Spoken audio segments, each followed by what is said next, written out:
So they try to give you a game that's visually appealing while still appealing to those who appreciate deep RPG mechanics.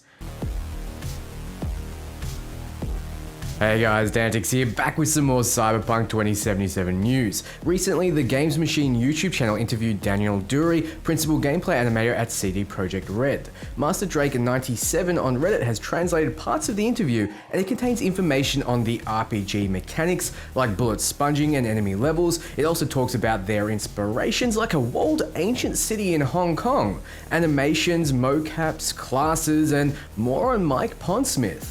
Buckle up and let's get into it. But first... So V, are you willing?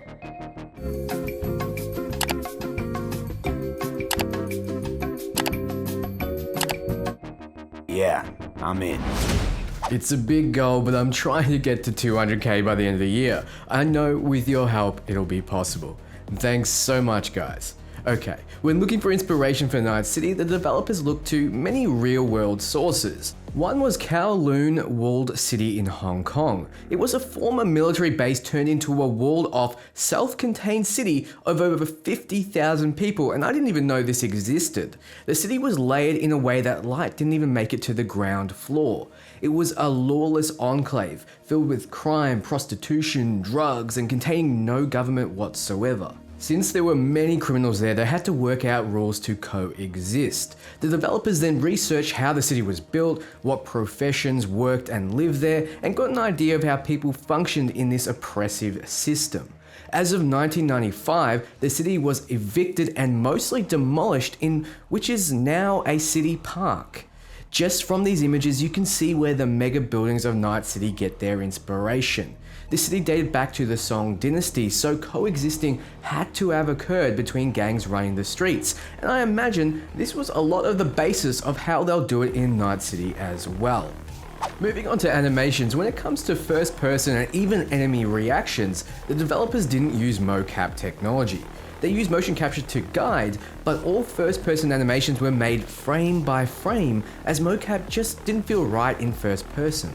Also, if you're in combat, enemies have to react fast to what you're doing, so applying raw motion capture animations won't technically work without causing some visual issues. The animations of your character in first person will be, with some skill investment, of someone that's quite proficient with guns and weapons. The developers did what they could to convey this feeling, and during a few trailers, we can see this with the reloading animations or little flourishes that V does. However, when using motion capture, they had their actors reference movies based on what they're motion capturing for. So a member of the Tiger Claws, the Triad and Yakuza inspired gang in Night City, will be referencing Japanese Yakuza movies. Nomads get the Mad Max and Hardwire treatment. It also turns out there are a few developers who have put their own faces in the game.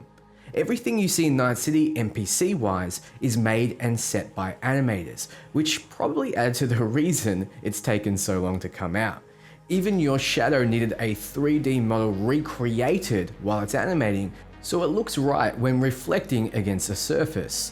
There are little animations in first person, like when you wake up from sitting or you stop moving, where your head will bob. It won't be something that you notice unless you look for it, but makes the world more immersive, these little flourishes that they've added.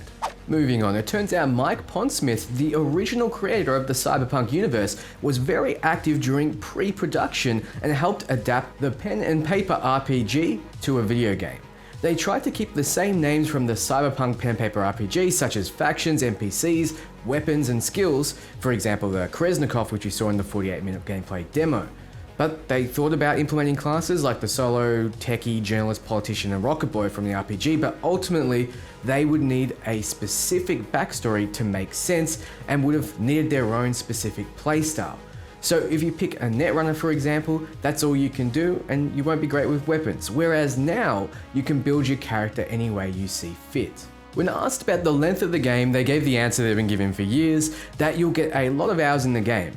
The main line is slightly shorter than The Witcher 3, but you'll have a lot more to do and there'll be more replayability.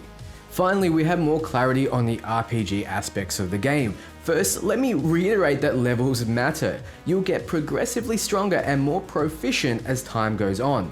Your attributes passively make you better, and you'll be putting points into them as you level. Your skills will be gaining strength as you use them, so using a pistol a lot will decrease the recoil and reload speed and slightly increase the accuracy. You'll also be unlocking and equipping perks based on those skills, as well as getting better weapons and gear. However, not all enemies are created equal. Some will be far stronger than you at your current level. Corpo agents, for example, that were guarding Meredith Stout, shoot one in the head and it won't die in one shot. However, no matter how strong an enemy is, they will always react. So in this case, instead of dying, they may be knocked to the ground and attempt to get back up. Like mentioned before, there will never be traditional bullet sponging in the game. There will be tough enemies, but because they react, because there are multiple ways to defeat them, because they can kill you faster the stronger they are, there is no need to give them extreme levels of health. So they try to give you a game that's visually appealing while still appealing to those who appreciate deep RPG mechanics. So that's all the information I have for you today. What do you think? Are you guys still excited for the game? There'll be tons more Cyberpunk information coming soon, with a new trailer being teased. Cross your fingers for this week. Until next time, ciao friends.